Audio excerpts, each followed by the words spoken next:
there are just so many things to discuss. All the councillors get an invitation to come to our meeting. Every single councillor for every meeting gets an invitation. Sarah Moylan is the only one that has accepted the invitation. When you send an invite, do they actually reply to you that they are? No, I don't get a reply. If someone replies and gives their apology, I put it up on the apology list. They don't even reply.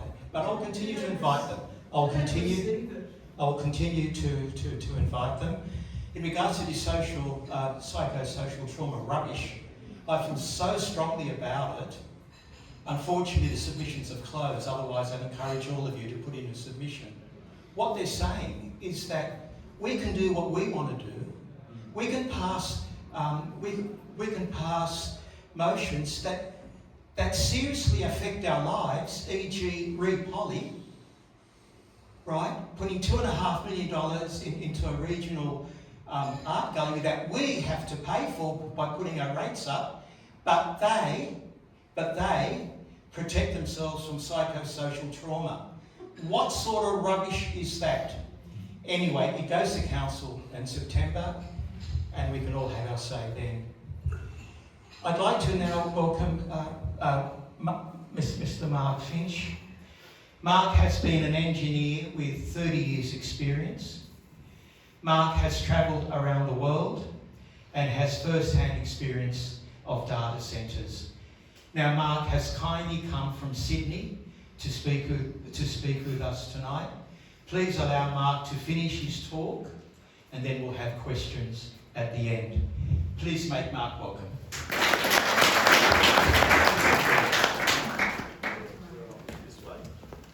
Thank you, everybody. Pleasure to be here tonight.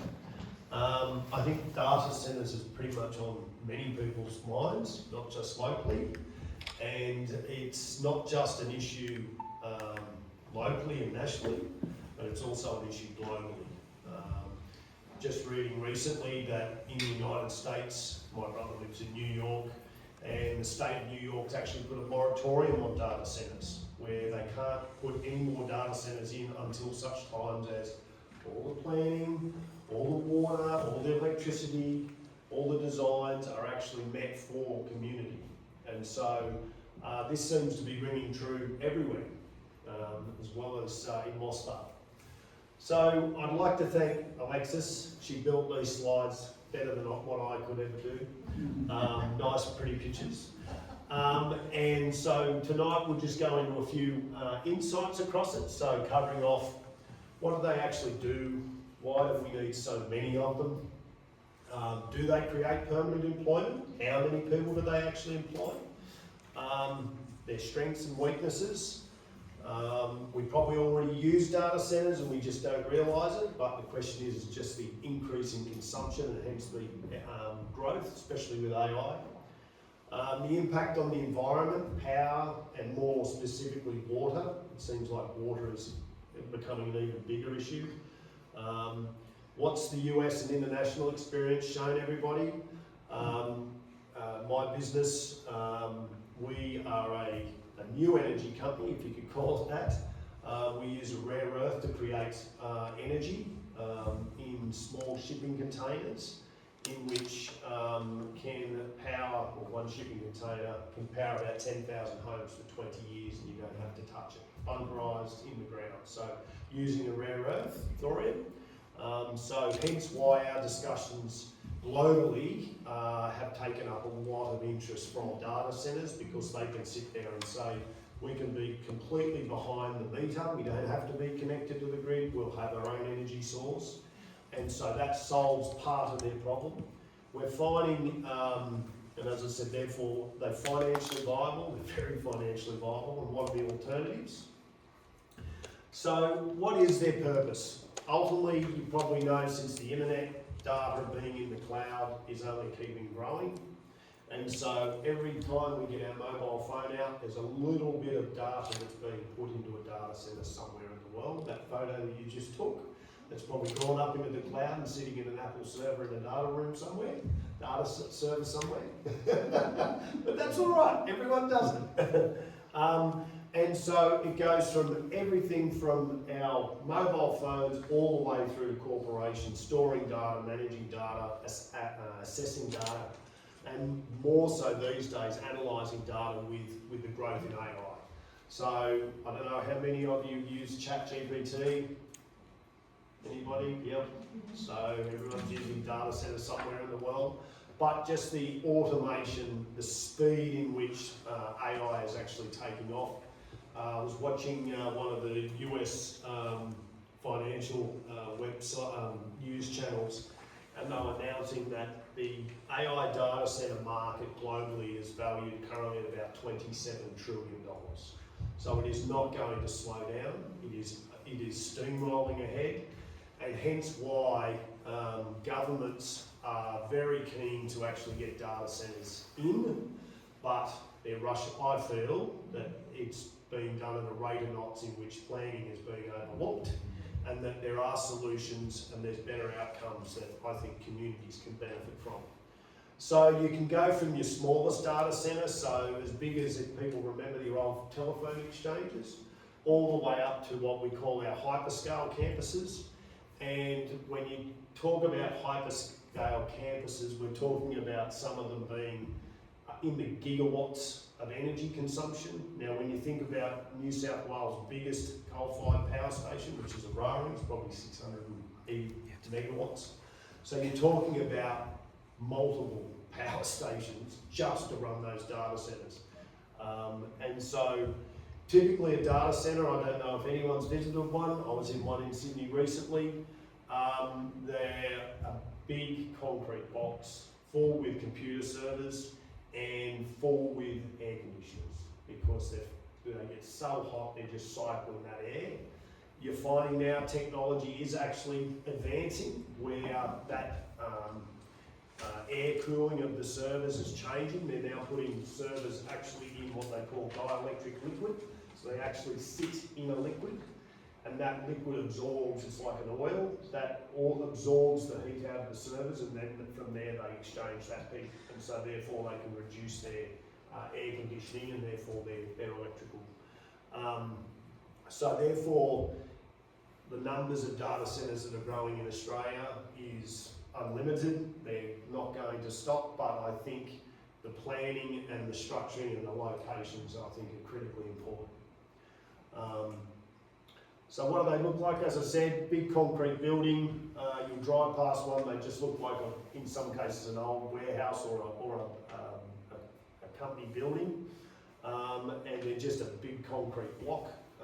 And you can imagine, because of the weight of the servers on each floor, the amount of concrete and reinforcement to hold that weight, it's extraordinary, the amount. I've got a photo I took recently on my phone of one of the expansion data centres being built in Macquarie Park in Sydney, and the amount of steel and concrete going into that facility was phenomenal.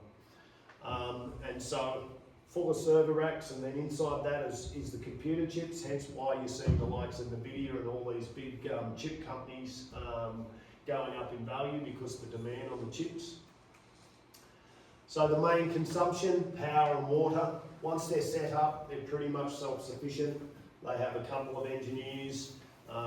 As they say, typically data centres, you're electricians and plumbers, because your HVAC, pumping, air conditioning, and engineers, electricians making sure the power's right. And this is where, in some cases, the renewable question to data centres is a difficult one, because of the end clients, your Googles, your Apples, your Microsofts, their contracts requiring 99.9% uptime, meaning that server or that data centre can't go down and lose power. It means the backups that those data centres have. So the data centre, if there was one to be built in Mossvale, you won't just have a connection to the grid, whether that's being powered by renewable energy or normal fossil fuels, but then because of their requirements, they will have a number of diesel generators on that site to actually kick in if the power does drop out, and then they have another bunch of systems called UPSs, which are like massive batteries, fill a room like this and all our batteries just there in case the power was to drop out. So you find in the United States there's big court cases in the US currently because they've built data centres and the noise is incredibly loud because of the air conditioning, cooling and those generators that sometimes have to kick in. So when you look at the current consumption, in Australia here, we're currently doing about 2% of our grids being used by data centres across the country. They're saying that that will grow to about 12% of our national energy consumption by 2030. So that's just how much demand in electricity these data centres require. And I think when you have a look at us at the moment, we're struggling enough to try and move to a renewable future, let alone the increased energy requirements from data centres. As I was saying, most of the data centres use water-based cooling, so using that air conditioning, pumping that hot air out, putting it through chillers and doing it again. As I said, there's some data centre companies now in the United Kingdom, for instance, their policy is zero water. They can't use any water in their data centres whatsoever. But of course that comes as a cost because they've got to use more electricity, and so therefore they have in data centre world a term called a PUE, and it's a power utility efficiency index, and that dictates how efficient that data centre is. So the lower the number is, closer to 1, the more you'll actually get revenue-wise off your customers, your Googles and whatnot, because of the ability for them to actually get their data consumed faster. So where are all the data centres at the moment? The United States is definitely the king of the heap at the moment. In Texas, they're building something like 5 gigawatts of data centres as we speak. Currently, Texas's power consumption is about 36 gigawatts per annum. They're saying if they were to build all the data centres in Texas that they require, that power consumption by 2035 will be 362 gigawatts. So where's the power come from? And hence why in the United States they're going back to coal. They're using gas turbines to actually create the electricity. And this is another big problem then you have, is with data centres coming online, the wait list to get one of these backup generators, because of the turbines, there's only 3 turbine blade manufacturers in the world, so you've got to wait. So this is stalling the rollout. So the money that's going in to build all these businesses or expand these businesses to meet this AI demand is enormous. So as you can see, the UK and Germany the next. China has their own little data centre world, but that's pretty much internal to China. But Australia is catching up very fast. Australia, Anthropic, which is the owner of ChatGPT, Sam Altman, he actually wanted to come to Australia and take up the government's offer of building renewable energy driven data centres, which would be an enormous amount of money. But effectively, if he was to build his data centres here, we would need an entire load of energy that we consume a year just for his data centres in Australia. So the power required is enormous. So as I said, the snapshot currently in Australia, globally it's 4,500 terawatt hours consumed. That's an enormous amount of power, but it's supposed to double. As I said, Texas in America is a good example. Water consumption is absolutely enormous. I think this is going to actually change fairly rapidly because of just communities and water. Water is becoming even more precious as we move forward with climate change. So you're going to find a lot more government legislation coming in to reduce water consumption in data centres. But at the moment, it's about 560 billion litres consumed. And then the economic contribution, 400 billion in 2025, and that's only going to continue to grow. But then the question is who's benefiting from that money? A lot of these data centres, they're offshore companies, they're large global companies. They don't need a lot of staff on the ground here. So the thing is we need to be looking at how do we tax data centres in that way so that the local community and the country benefit. So as I said, currently in Australia there's 2% of the grid consumption in data centres. going to 12 by 2030, 34 by 2050. So I'm just, as I was saying to Alexis earlier, I just don't know where this power is going to come from to be able to power all these things. We're struggling with power now as we try and turn off coal-fired power, and yet look at the consumption. If we got to that number by 2050, that nearly makes up a quarter of the grid's energy consumption in data centres. So in New South Wales alone, there's 44 data centres in the pipeline, both regional and metro in Sydney. A lot of councils in Sydney now are actually getting into putting water restrictions because of the potable water that's used instead of for the residents of the community. In Malaysia, for instance, I went to a data centre in Johor, which is down near Singapore, and they're actually using recycled water out of their sewage system and putting that back through as water to cool to try and reduce their water consumption.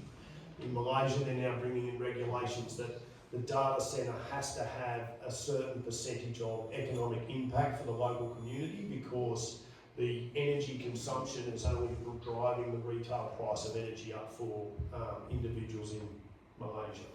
So Malaysia's only just gone to a two-tier electricity charging system. So a peak and an off-peak, because the government has, for many, many years, compensated the residents in Malaysia for the electricity, but now the government's saying, well, we just can't keep doing that. But the data centres are coming in, taking up all that electricity, so now the government's saying, no, you've got to put some money into the community and front up with the cash. So around the world, how do other countries compare? The US by a mile will outstrip everybody else. It's a data game, so the United States want to be number one as usual, but they will continue to grow. As I said, the economic contribution, 162 billion in 23, going to 400, just keep going up. The issue is with all of these, it's getting the power as built as fast as you possibly can to support the data centres. Canada, for instance, doing a lot of hydro because it's cheap, but once again, it's power and water is a challenge for every data centre globally. So what about the considerations for the investment, jobs, community? So to begin with, a lot of construction jobs to build these data centres. But once they get operating, it's a very small number of people that need to run the data centres. You've just got your ongoing maintenance teams and your IT guys within the facility making sure everything's running. In an investment and tax revenue point, once again, as I was saying, it's how these systems are taxed because of data being used globally, and where does that data go? And then as the technology benefits. So everyone benefits because of these data centres in one way, shape or form, whether it's your Siri on your mobile phone or your Alexa, or you're storing photos in the cloud.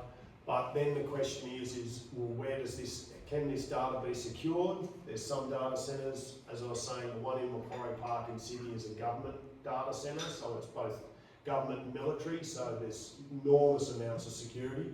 I think the only thing I didn't have to give was blood to go in that data centre. I think I had to pretty much prove everything else. But there were certain areas that were completely caged off.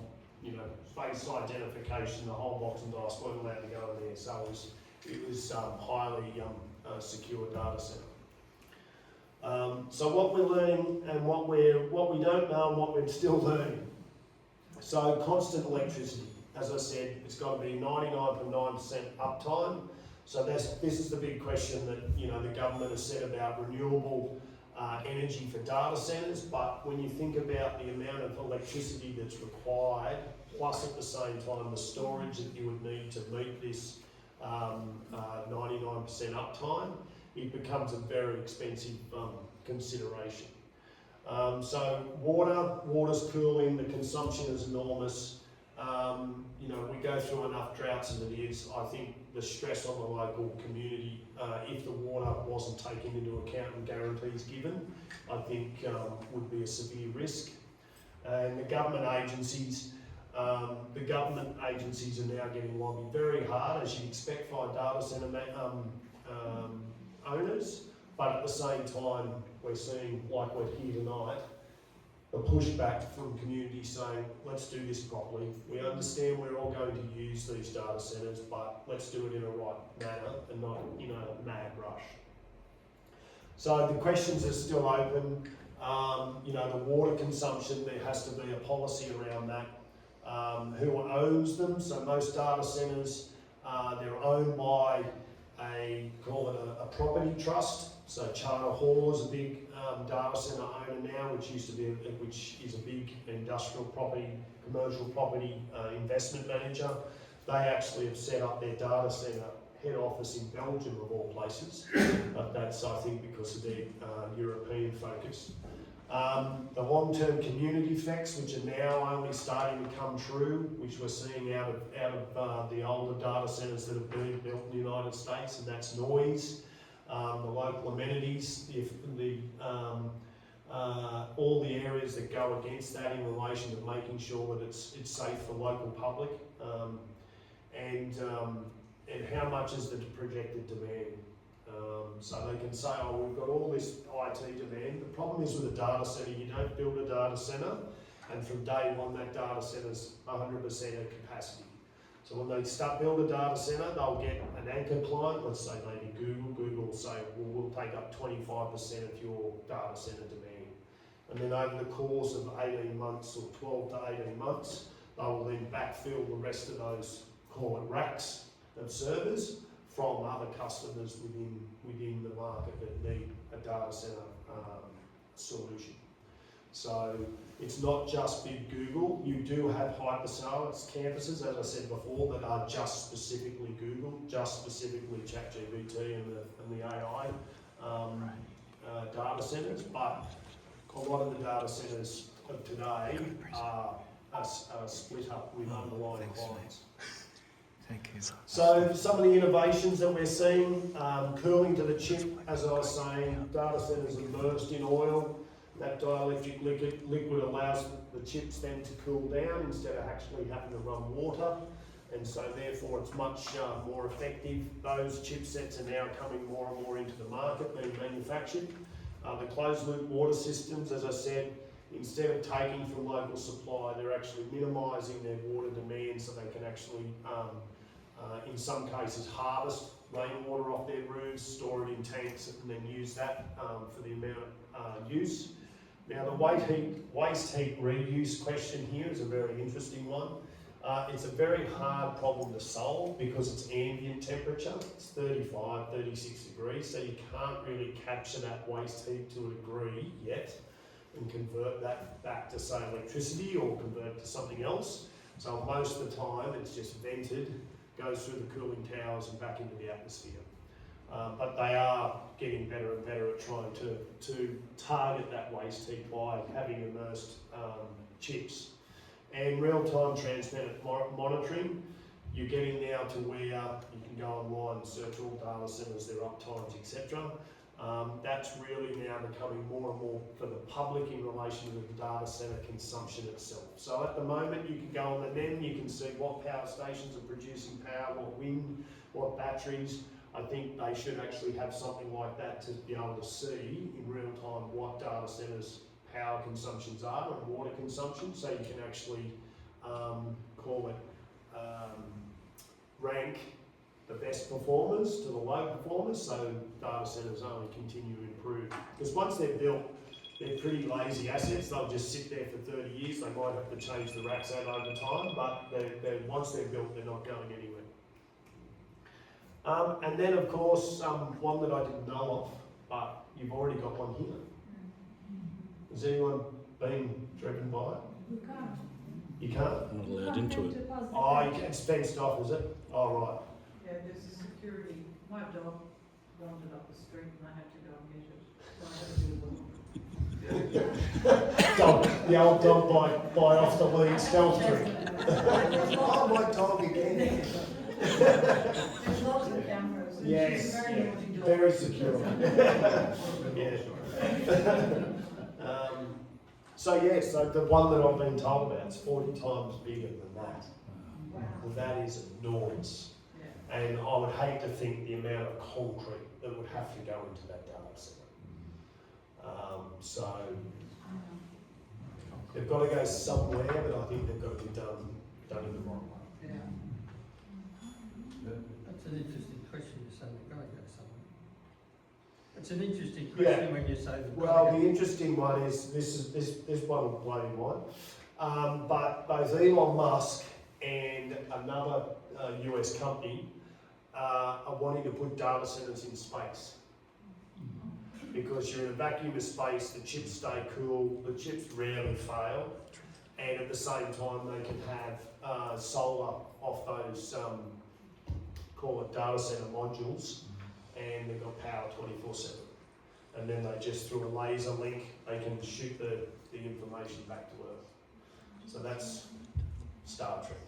And the new data centre is going to be 200 metres from a plastic processing plant. Right. Proposed. So you've got a gas-fired data centre Mhm. and a plastic processing. It's completely nutty plan. Yes. What could go wrong? What could go wrong? What could go wrong? Yes. I mean, it's in a fire zone. Oh. Like if you go to the RFS maps, it's a fire zone. Right. So as I said, data centres around Sydney, there's plenty of them. You don't even see, you probably walk past one, you wouldn't even know it's there. They're just, big block buildings. You probably remember the old telephone exchanges of yesteryear. I think data centres are the new telephones exchanges, right? But they are, the amount that they have planned in Sydney is unbelievable. But the big question is water and electricity. Am I missing something here? Why is there such incredible interest in these hundreds of data centres when Australia is a basket case in terms of reliability of electricity and the cost of electricity, which are the fundamentals to make these things work? There's two things. One, if you look at the global fibre optic cable network, okay, so everything that's connected, the internet connected globally, over the last 5 years, Google, which I must have to advise that they are one of our shareholders in our energy business, but they have laid globally their own undersea fibre optic network.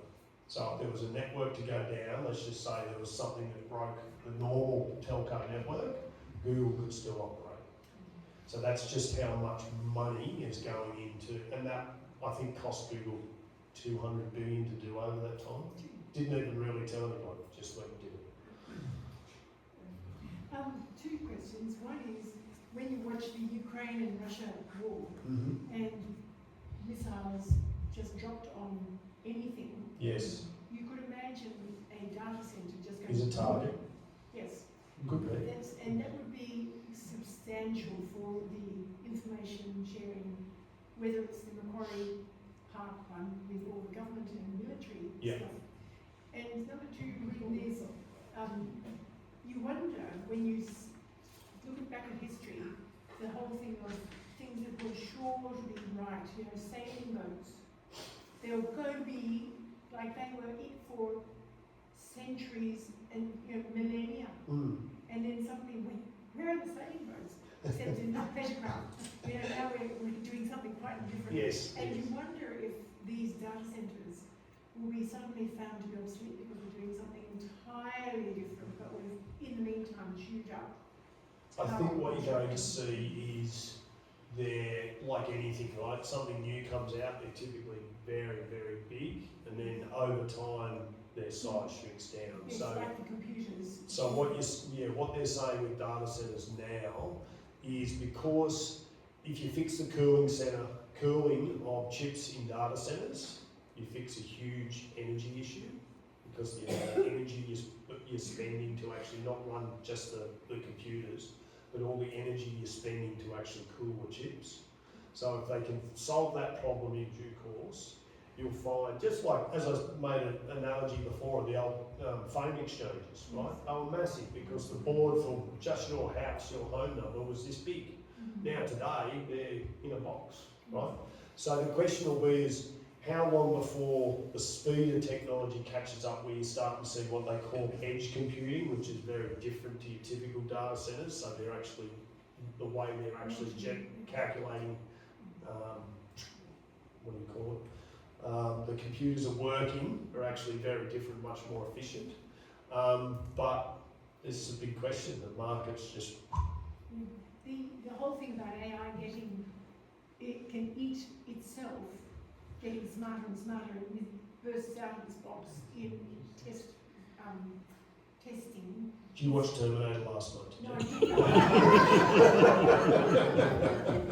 I didn't. But there is big questions about AI getting to that point. Sorry. Yeah. My question was around the data processing and consumption. My understanding is that for response time, you want the processing to be relatively close. Yes. So I'm assuming a chunk of the processing capacity and storage is to support local use. But my question is that mostly what it's about, or is it that Google's using Australia as a safe, backup of what's going on in the rest of the world? Correct. So it's mostly about their geographic diversification, therefore reduces their risk, right? So if something goes wrong, their data can still operate, systems and society can still operate. The amount that we consume every day online, and don't even realise where that's coming. I mean, to me, there's a fair bit because photos are a big chunk, and a lot of people. That's right. Yes. When you start driving your self-driving car, my understanding is once again the calculation is happening in the data real center time down the road, correct, and not in the car. Correct. So there's a lot of stuff going on, but so that was my sort of. No, I caught they're called Waymos. I'm not sure if anyone's got a Waymo, but Waymos are a autonomous taxi in America. Right. So you get the app on your phone and you call the car up, and the car turns up, and then it puts its lights on, it opens the door, and then it gets in, and then it's like using an Uber app at the next level, and it is so perfect in drive. Like we went down a road, and there was a concrete pumping truck. The car pulled up, put its hazard lights on, sat there for 30 seconds, going to the data centre going, let's calculate. And then before you know it, it turned its hazard lights off, put its blinker on, did a 3-point turn, recalculated the route and drove back to the hotel. Or with no driver. Or with no driver. I was too busy figuring out the playlist of what song I was going to play next. Just my one. That data consumption in real time, that's going to come to every car and start. Yes? Just answer some of those questions. We are considered a very secure geopolitical country, and hence the desire to develop here. And the bigger question is, I think on everyone's lips, is what effect will a data centre have here? I've arrived at an answer. Basically, I would prefer to have a data centre than a redeploy. Yes. And yes. Part of the logic is it is a big box and you hardly know it's there. Yes. There's all this foo-foo about the gas-fired power station. And yes, that's an issue maybe, but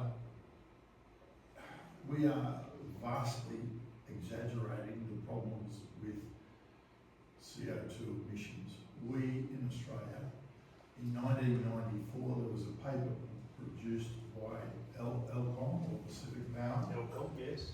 And my wife was involved as one of the senior executives in producing that paper, and that was called the 2020 Zero Emissions Lowest Cost Power in the World document. And we have the technology and have had for the last 20 years to give us zero CO2 emissions from coal-fired power stations. And that same technology applies to gas-fired power stations. So all of this garbage about we can't produce power without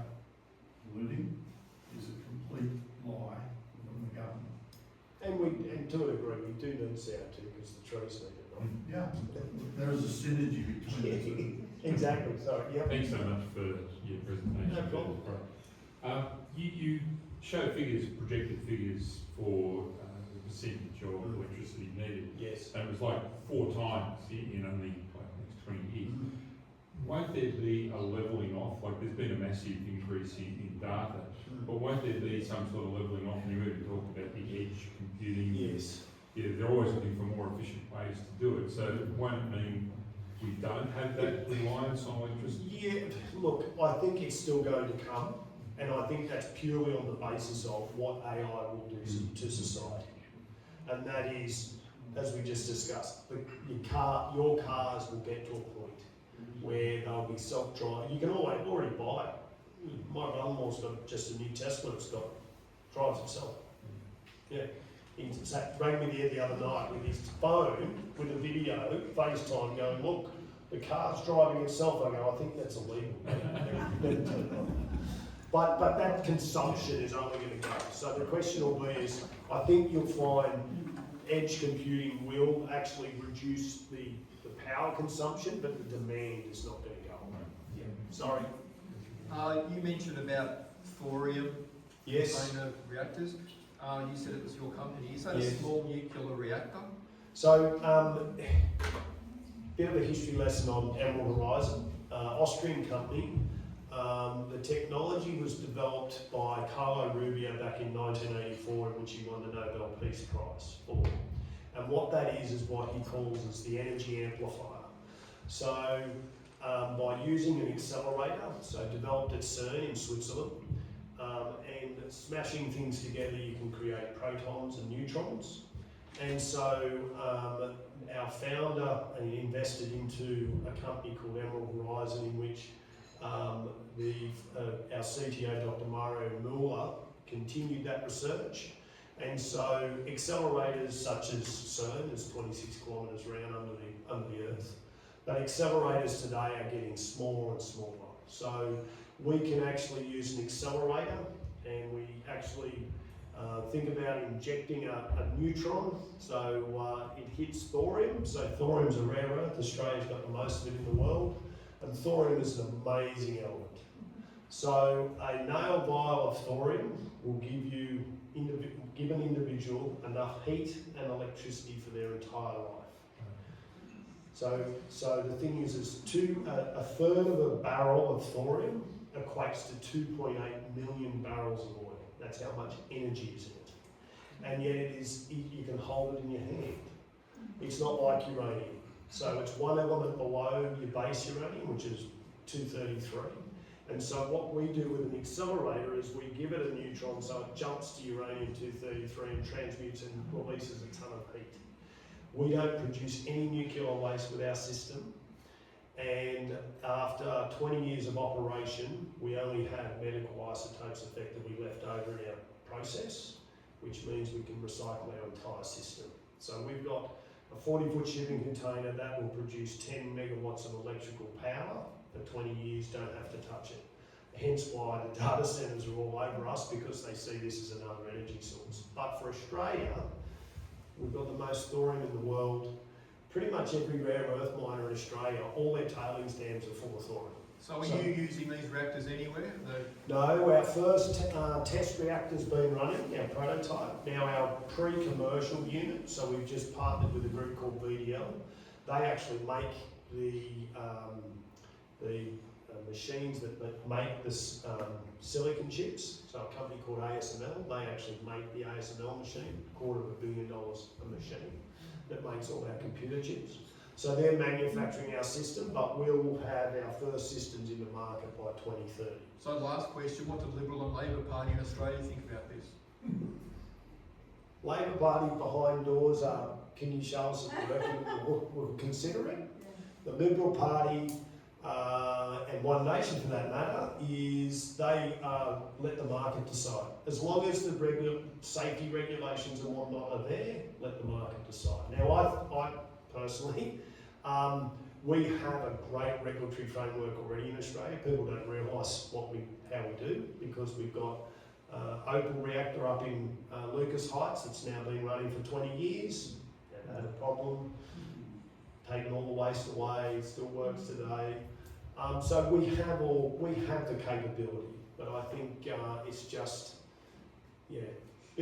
bit of uncertainty. But once these systems are proven, I think I can it probably might talk to change. that. And please, Yeah. our sensor web guru.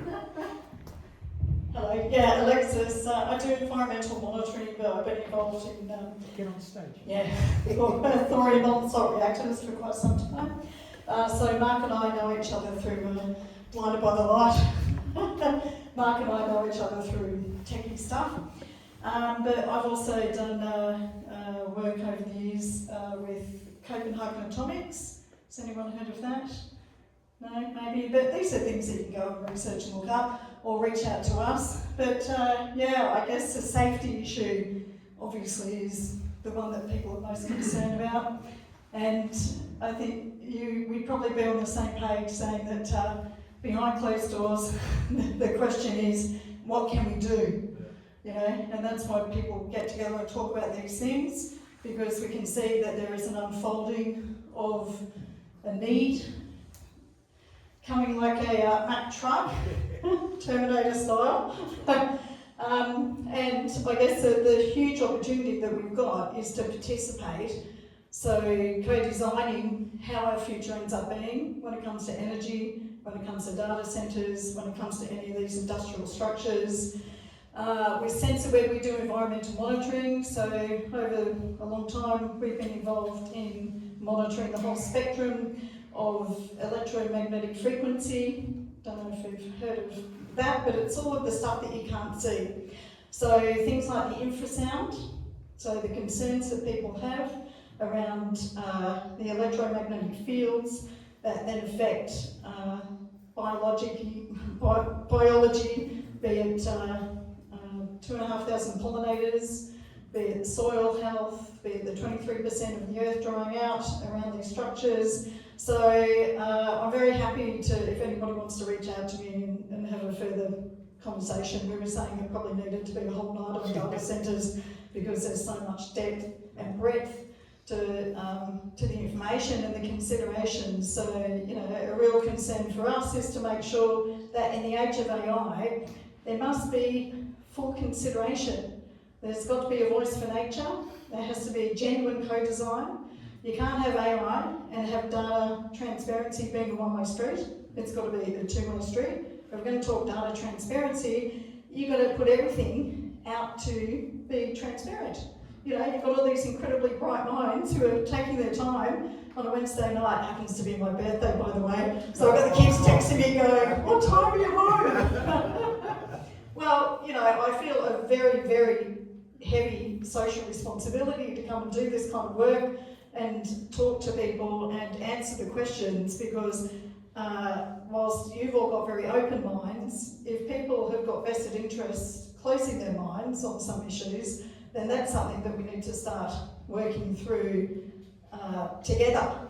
So my belief, I've stood federally a couple of times with the Australian Citizens Party, and the reason I do that is to give a voice to nature in these conversations at a federal level, because it very easily gets sidelined for various profiteering reasons or vested interest for people to get re-elected. So it's been really important over the last, probably 6-7 years that I've been involved federally in Canberra, but also I lived in Wollongong, so that particular electorate was Cunningham. And I turn up at New South Wales Parliament and I sit there and I listen to the banter, and I think what you're all realising is that it's so vital. Do you know the most courageous thing people can do these days? Is actually have a conversation. It amazes me, it astonishes me how we've lost the skills of communicating to be able to sit down and have really sturdy conversations about difficult things. And these are really difficult things, you know. We should be slowing everything down and having proper conversations and looking at the whole spectrum of issues and considerations, And then together, because it impacts not just the community, but there's only 2 water tables in Australia. So in a land that's incredibly dry, and with the changing nature of human impact on the environment, which is changing how the climate functions, it is absolutely vital that everybody is involved in that process of decision making. This cannot be just driven by profiteering and politics. It's got to be driven by intellectual curiosity and a genuine sense of working through these issues together, because there are intergenerational implications to the decisions that we make. So we have a social or moral responsibility to consider this fully and to talk about it in a very transparent way. And I always say, look, if people don't want to talk about it, then they've always got a vested interest. Can I talk? Yes, please. Yeah. So I agree with what you're saying. I think a few things have been left out. I understand with this thorium method, it still is fizzing to uranium in the process. Yep. And it is going to last for 300 years, the waste, even though it's less. Well, 10 years for some of it, and then the 17% drops off to 300 years. Well, that's actually inaccurate, because technically we actually work in the thorium, I work in the thorium industry as well, and critical minerals. So everything comes from critical minerals. And so there if we still don't... is a storage problem, and even more so because of the salt and the corrosiveness of this process. Well, we do corrosion testing. And because of this process, because you said it's about talking, it needs more decommissioning, and that's extremely expensive process. Also, you've left a few things off in that Iceland is 100% geothermal electricity for their data centres. Norway and Sweden, predominantly hydro and wind. Denmark, wind and hydro. Northern America, solar, wind. And Nevada, Utah, Citadel Campus, Super, NAP, Eagle Mountain, solar and wind. Oregon, Wyoming, Nebraska, wind farms. Hydro rich. Southern Western Europe, Portugal, solar, wind and ocean cooling. Belgium is solar integrated. Thanks, Latin Ingrid. America, Thank you very much. I mean, Thank you. that are renewable. It's achievable. Yeah, but there's still Mark. It's achievable. Take the microphone. No, that's all right. They're just reconnected, that's all. Questions?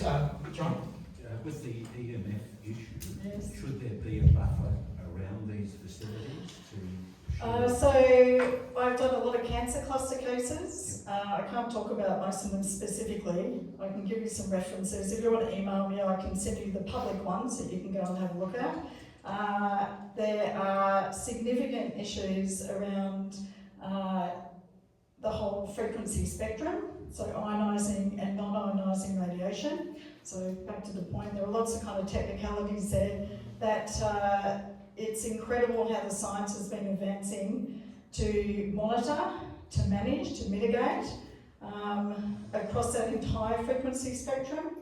And the issue which a lot of decision makers stick their head in the sand is that they don't monitor and measure. So one of the propositions that we've been advocating for years is that it has to have real-time data monitoring and it has to be publicly available. So if there's transparency and there's education in communities, then you've got all these people who, they'll be the first ones to give us a call and tell us when there's a problem around any of these structures, these industrial structures. So we can't see a lot of these risk factors, and that is a big issue for any of these industrial structures. But when you start to look at it, the data on dashboards and understand the whole spectrum, the amplification issues, the harmonics, the infrasound, you know, the ultra low frequencies are the most harmful. Yes, you need to have buffers, but funnily enough, that because of the wavelengths, you probably know about the frequency issues, then the buffers have to correlate with whatever is being emitted from those industrial structures. And that is the issue that is not being dealt with, that absolutely must be dealt with to protect the natural environment, but also biological human harm. And that within that spectrum, you also start to deal with some of the infrasound issues, which is what drives people insane, basically, you know, and also causes all sorts of biological harm. Any more questions at the front? Yes. Your technology that you're explaining. We have different technologies. So yeah, I suggested that, well, I got a call because I'm known to be, you know, I speak about this kind of stuff a lot. So Raymond contacted me and said, do you have anyone that can talk about data centres? And I'm like, well, Mark's probably had the most experience globally. And he and I know each other from the Venn diagram of the sort of work that we've done over time. So half our team came from ANSTO. So ANSTO obviously is best in class for the medical isotopes that it does. We deal with thorium, so the medical isotopes are thorium-232. So yeah. They're medical, they're not energy though. It's a big Sorry? difference. They're medical, they're not energy. Yes, they are. Well, they are It's energy not in one energy way. plants, Yeah. it's It's for how medical you actually in extract Australia. it, that's all. Yeah. Yeah, Have that's, you asked your question? Have you asked your No, question? it's off my list. well, we're actually going to have a nuclear expert here from ANSTO in the next session, who's flying down from Brisbane. So you can answer all those technical questions, ask him as well, because he did the commissioning Left a lot off. and the decommissioning of in terms of renewable. Okay, let's have the question. Look, I was just talking to somebody this afternoon about this, and I was just wondering if either of your technologies fit into the categories of either small modular reactor or the radioisotope thermoelectric generation. Yeah, so we get tagged with this. SMRs is a pretty broad term, right? Mm-hmm. So the thing is, you can have all different reactor designs, and so a reactor at the end of the day is a system in which is releasing neutrons and therefore heat. Our system is very different in the fact that we're an accelerator. So what we mean by that is it's subcritical, i.e. you can turn it off. A typical modular reactor is once it's on, you moderate it, right? And the energy continues. So our difference is, and hence why it's very new, it's been tested for decades. Thorium's been around since the 60s. The United States used thorium in the 60s. Molten salt's been around since the 80s. The corrosion issues, I think, have been pretty much solved now with some alloys. But anyway. well, it's effectively classified as almost a medical device because it's Yes. manufactured by like MRI scans. Yeah. Because they're particle accelerators, Yeah. they're a similar category of technology. So our same accelerator is in the Helsinki University Medical Hospital, and that system actually treats patients for aggressive cancers, because instead of chemotherapy we use something what we call boron neutron capture therapy, so that the patient's injected with a boron peptide.